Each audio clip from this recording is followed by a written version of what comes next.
The thing I find is, for as long as, I've read documentation, power seems to be concentrated in a few people, and innovation, and even, a lot of people say 5% of the 95% of the wealth in America is in 5% is with 5% of the people.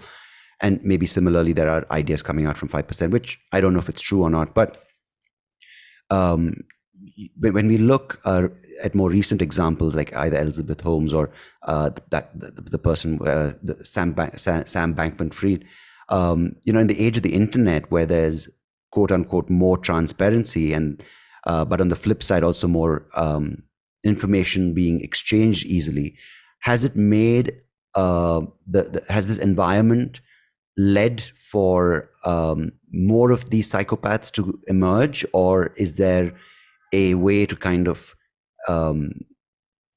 because it's also empowering us so many more people as opposed to just a few? So I mean, I'm just trying to make an observation, but what is the reality of it? Is there more possibilities? Because you did mention the power of AI and being mishandled by these individuals, but on scale, is more power being put into more people, or is this in fact making the process worse and giving more power back to the few who've controlled these tools?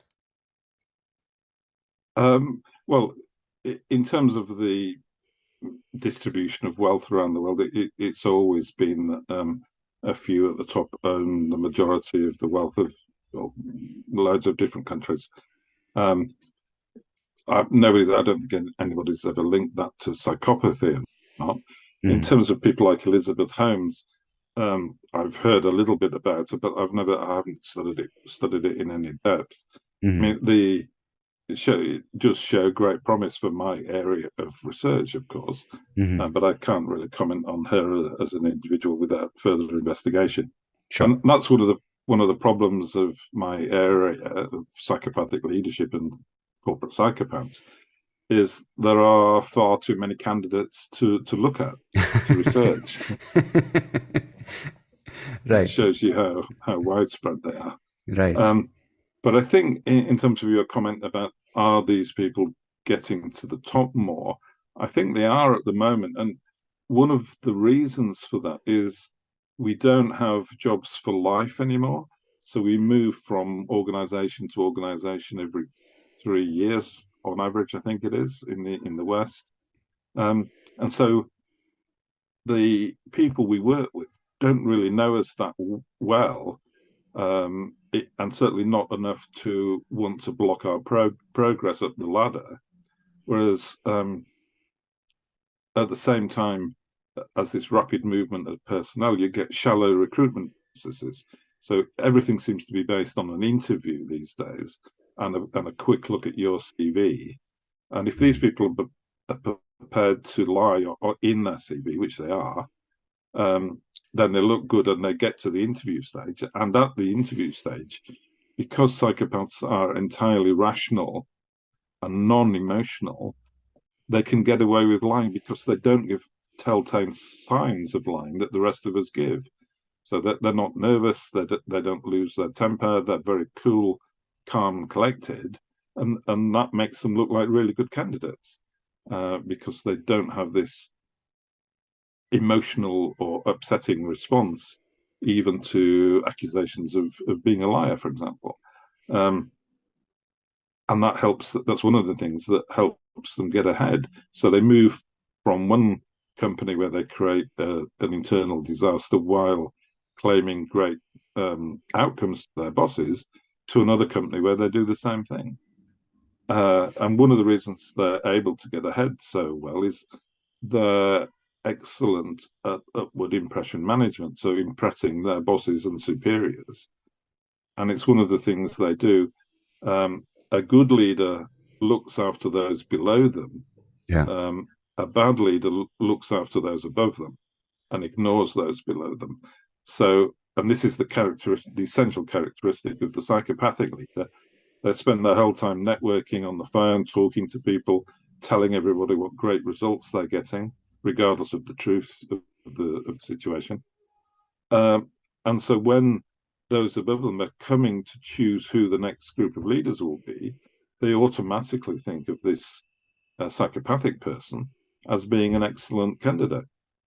Whereas those who are really getting on with the job and doing it properly and supporting their workers aren't known about by the senior management because they've got their heads down doing their jobs properly and are not shouting for attention like the psychopathic do.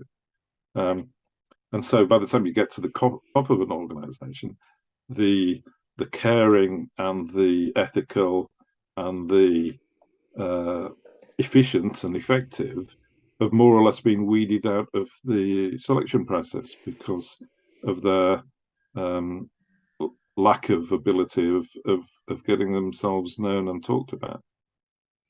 Yeah. It seems like behavior that is being displayed more and more by public figures, especially from the outside when you look at it, whether it's, you know, the way they try to manipulate. And that's something that, you know, kind of terrifies me, because when there are so many people hooked on to these platforms, which either gives them misinformation or deceives them or you know, puts them into a certain way of thinking, whether it's politically, socially, whether it's with gender, sexuality, so many ways to make us feel, you know, separate from the person next to you. It almost feels like you're creating a sense of dependence for these people, and as a result, more opportunities to manipulate them. And, you know, reading articles and reading books on cult leaders to people who eventually were caught, or even, you know, dictators, or it could be, as you said, you know, CEOs who led people down a Ponzi scam. It seems like now, of course, you said AI is being misused, but more and more it feels like there's a sort of path being set out for making the population absolutely susceptible to manipulation by a few of these people with much more advanced tools than what they had, right? Earlier propaganda was maybe done through word of mouth or through television, but now it's at lightning speed and it's happening constantly, and it's at a click of a few buttons. So it just seems to be facilitating this kind, and in some way rewarding this kind of psychopathic behavior. I didn't have a question there, but I just feel that, you know, you were saying the ones who are ethical, the ones who are hardworking, the ones who want to reward. Yeah, go on. Yeah. Well, yeah, I mean, this is a point that a professor of leadership made at the end of his career, is that he worked in consultancy with a lot of organizations in the UK. It just occurred to him that the higher up you go, normally in these corporations, the less caring and the less humanistic the top managers actually are. So it does seem to be the dark who get to the top more than other people. And I suppose one of the reasons for that is they don't have the emotional ties the rest of us have. They don't want to go home to their wives and families because they don't really care about them. They care more about gaining the money and prestige that they're after. Yeah, because you just now in 2023, we saw the number of layoffs, right? Late 22, early 23, we saw the number of job cuts. And is that a sign of just a company struggling, or is that an act or an action which is being controlled or being exercised by a psychopathic leader? Well, you have to wonder, don't you, when you have these companies that are making huge profits and at the same time they're laying off thousands of people, you have to wonder what's the rationale behind that. It does seem excessively ruthless to get rid of people when you're a profitable company. Surely, as a benefit to society, you should be employing people, not getting rid of them. Yeah.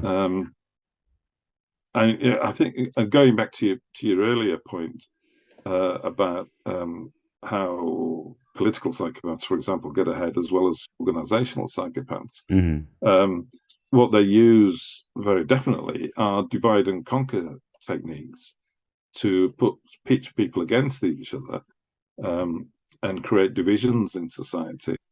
And by doing that, they divert attention away from themselves and their own personality and what they're really trying to do, because they get people fighting each other. I mean, for example, we just did some research about a year ago, and where you have a psychopathic manager running organizations, you get more gender discrimination, for example. Right. And my own view is that they're not really um, um, biased against the opposite sex. They're just using it as part of this divide and conquer and creating chaos that they use in order to disguise and hide their own activities and divert attention away from themselves. Um, the problem is, as I think you were hinting, even though they're aberrant leaders, and to some extent everyone can see that, especially in politics, they still gain a large minority, in the 39, 40, 41% of the popular vote, whatever they do. You can see that with Trump in America. You can see that with the rise of the Nazis in 20th century Germany, and other politicians as well. They seem to have this big minority of supporters who will support them no matter what. And there was an interesting paper that came out the other day. Sorry, I can't remember the authors. It wasn't me. Which showed that if people have a view of the world as being a scary place, then they're willing to support an authoritarian leader because they think that leader will look after them. So they're trading off the leader's abhorrent behavior with the leader's ability to protect them and look after them, to protect them against this hostile world that they are perceiving. And so what the political psychopaths can do, of course, is play up the hostile world rhetoric in order to gain more support from these types of fearful people in society. So it becomes an almost self-reinforcing cycle. Yeah, it's almost like, and you kind of, you know, um, make the threat factor that much higher, whether it's religious tension, whether it's the possibility of migrants, whether it's thing. And such, it's so in some ways sad, because maybe 20 years back, it's when you had the world is flat by Thomas Friedman, the whole movement of globalization. Maybe it started earlier. And then you had, like the EU being formed, and, free passage across the continent. And now it seems that everywhere you look, it's more and more isolation and isolation tactics, right? Fear mongering, telling people that, don't trust your neighbor, don't trust people you trusted earlier, like for whatever reason it may be in that particular country, like in Turkey, in India to some extent. But everything then is forgiven, saying, no, but look at the economic progress, or look what the numbers are, look at the amount of investment coming into the country. But whatever it may be, I'm not saying India as an example, just from anywhere you look, it's happening, and happening more and more. So clearly indicating that distractionary tactics are being used by psychopathic political or economic or corporate leaders to kind of let people infight. And I mean, it's quite scary, right? That it's not being checked at all. Yeah.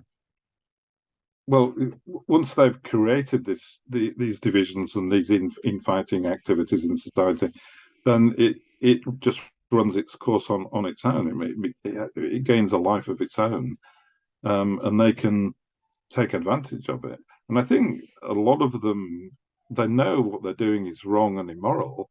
They just don't care because they want power, and therefore they choose to do it. Do psychopathic leaders get along with other psychopathic leaders? Are they willing to collaborate?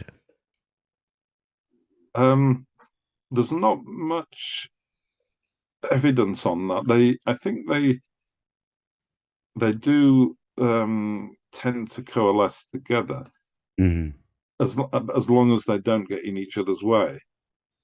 So if they're all aiming to exploit the company, like the three guys at Enron, for example, if they're all aiming to exploit the company in the same way, then they can work together to do that and just milk it for all the money they can. But if they're fighting each other, then that's a different matter. I mean, there is some evidence that corporations do get more psychopathic over time if they've got a psychopathic leader, because what happens is people who are more sensitive and caring leave the organization because they can't stand working there, whereas Mm. more resilient people who are themselves partially psychopathic don't mind as much. And again, there was a paper on this a while ago which showed that the only people who don't really care about working for a psychopathic leader are those who are fairly psychopathic themselves. And it's because they don't have this emotional response that the rest of us have. And so they don't care. They don't get upset about the ruthless, bullying, abusive behavior that they see from their leader, because they themselves are relatively ruthless and bullying. So to that extent, like attracts like, and they're prepared to work in that kind of environment that the rest of us would find unhospitable.